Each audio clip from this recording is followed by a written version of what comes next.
I'm Ashley. I'm going to be your nurse today. Could I have your name and date of birth, please? I would confirm their name and date of birth on 2 identifiers. Okay. Are you having any pain today? I would have them rate their pain on a scale of 1 to 10. 1 being 0 to 10, 0 being no pain at all, 10 being the worst pain they've ever felt. If they had pain, I would medicate them and come back in 30 minutes. Okay? And do you have any allergies at all? Any allergies to latex or eggs? No? Okay. I'm going to position you, gather my supplies, wash my hands, and I'll be back. Do you have any trouble laying down at all? No? Okay, I'm going to lay the patient down because they are have an abdomen wound, and I'm going to go wash my hands.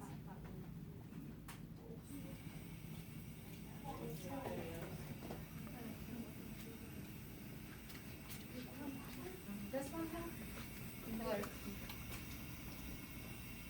washing for at least 15 seconds, making sure to use friction.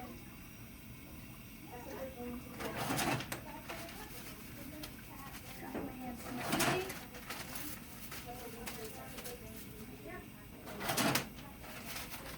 And shutting off the water with a clean. Going to open my supplies. Put on my gloves.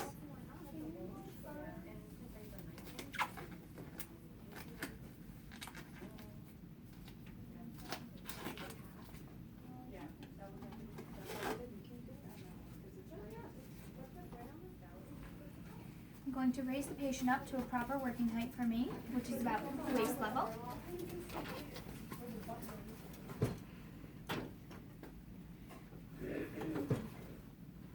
Why is this not raising up? Well, apparently the bed is not raising up. I'm just going to expose your abdomen. I'm only going to expose what I need to. I'm going to place a chuck pad down for my trash. Okay. When removing the ABD pad, I'm going to gently pull down on the skin to remove the tape.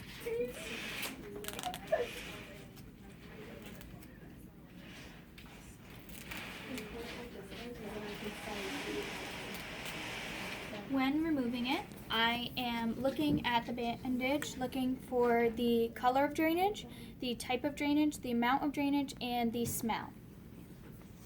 I am also noting how many 4x4s I am pulling out of the wound, and also checking to make sure that it coincides with what was in the chart with what was put into the wound. When looking at the wound, I'm looking to make sure that there is granulated tissue in the wound, which indicates healing. I'm going to palpate around the wound to feel for any bogginess.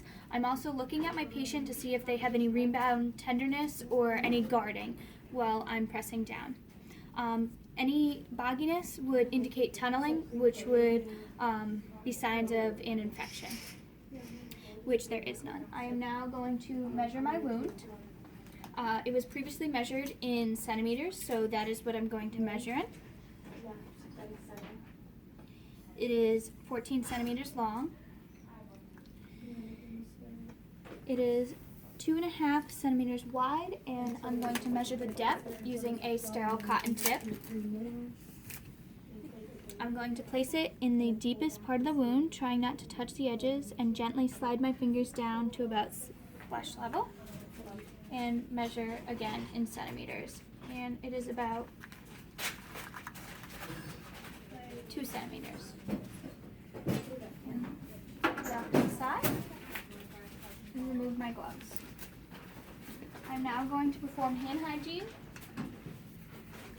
and set up my sterile field.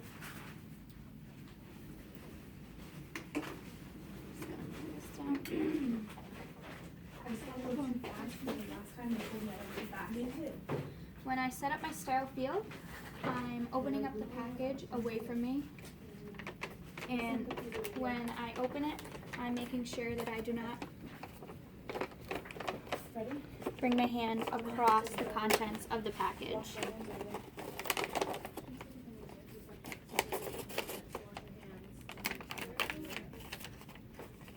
I do not need this bag, so I'm just going to discard it.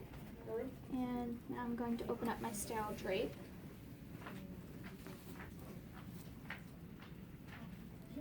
Place it away from me. Towards me. Can I use this or should I use it a bedside And then touching only my 1-inch border, I'm going to slide it down. And now I'm going to dump my contents of my sterile container.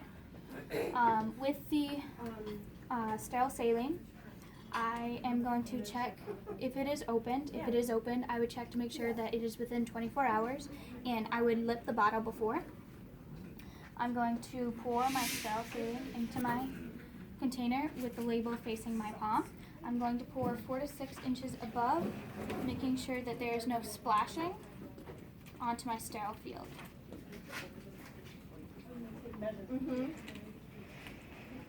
And bring it around. And now I'm going to don my sterile gloves. Ready? Here, I have one. Great. I'll just do like I'll put more towards me. There we go. So, And take out my sterile gloves.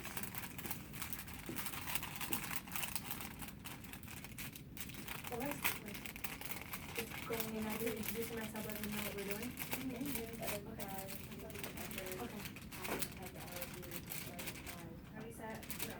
My name is Jordan, and I'm going to be doing a I'm fully picking catheter insert. Up my non-dominant hand on the inside of the glove, placing my fingers in, To ID the patient with, only touching the inside. And now with the gloved hand, I am putting my fingers underneath the cup, only touching the outside, and sliding in my dominant hand. If they have any latex allergies or any allergies to iodine.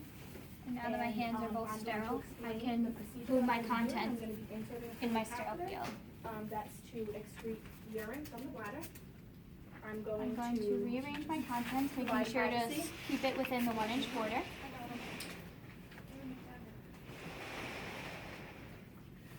And I'm going to fluff up my 4x4 pads and stick them inside the sterile saline. I have a fully catheter.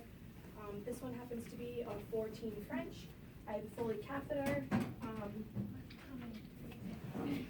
And Because I took out 2, I'm going to make sure to put in make sure that 2 my for packing. station is in the proper place so that I don't reach over my sterile field. I'm going to proceed to take the package Now I'm out going to clean the wound. and open away from myself first. When I clean the wound, I'm going to start from clean to dirty, top to bottom, starting from the incision line, twirling downward. Then to the outside, again, clean to dirty, top to bottom, twirling Next, I'm downward. going to put on my And then the sterile following gloves. side, clean to dirty, top to bottom, turning. First, I can Getting rid of that. position the patient Now with my forceps, and make sure that I hold in my dominant hand, which is stays sterile,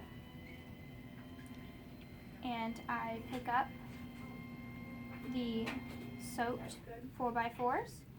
then I can fix this. And I want to put them in the lithotomy. Now that this hand is wet, it is no longer sterile and it is considered clean. Make sure that I have In squeezing out, I make sure that I do not drip onto my sterile and now field, I can proceed and to I put on pack the my wound. sterile gloves. And I just did the hand hygiene. Making sure not to touch the sides with my forceps or the gauze on the outside of the wound. Okay. Now I'm going to put my sterile gloves on.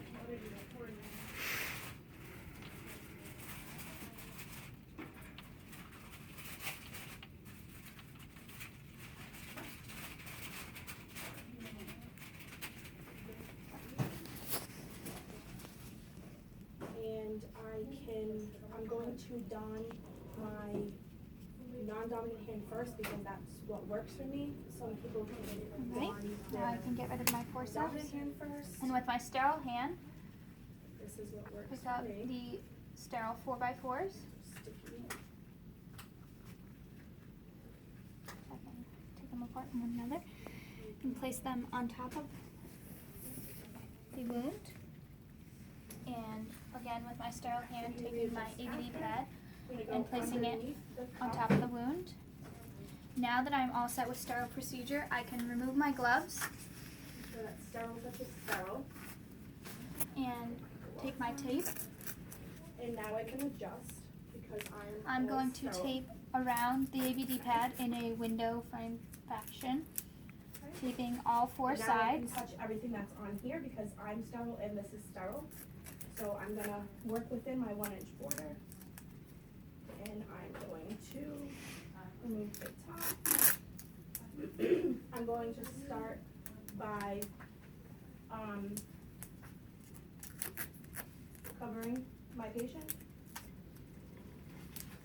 And now I'm going to label that the You have to wound stop. dressing was There's changed no with my second name, to cover with the whole. date, Make sure and when time. I do it, this doesn't touch that. So you know what I would do? I would I need bigger and gloves. place that on top I need bigger of the gloves. dressing. put on your Throw sterile away. gloves, put it here for your I trash. need- Now Sorry. I will I need bigger gloves. clean up There for your everything. Okay. I need the other. Where did you get the kit? In that room, there was only one. Cover the patient back up. Lower the bed. Place the collar within reach, and I'm done.